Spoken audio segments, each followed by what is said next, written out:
ese ufite ingamba zo kwibera mu busambanyi? Kristo Yezu akuzwe. Ibyo ni ibyaha byangiza roho kuko bikorerwa mu mubiri, kandi uwo mubiri ukaba ugizwe n'ubuzima na roho.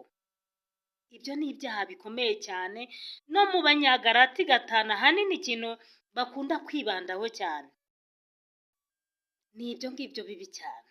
N'ibindi biriho yego, ariko buriya ubusinzi bukabije, ubusambanyi bukabije, uretse n'ubudakabije, ubusambanyi bwo sinavuga ngo burakabije cyane bukabije, ariko ubusinzi n'ubusambanyi ni icyaha kiganisha umuntu ku rupfu.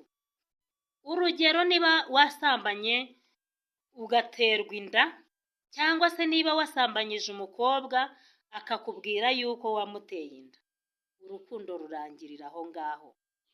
Ese uyu munsi wa none weho mukobwa, weho mugabo uri kugendera mu busambanyi, umaze gutera inda zingahe? Umaze guterwa inda zingahe? Umaze gukuramo inda zingahe? Umaze kwica abana bangana iki? Kristo Yezu akuzwe. Nuvuga ngo rero uwo mubiri uri kwangiza niwo Nyagasani akoreramo, aremeramo abo yishakiye,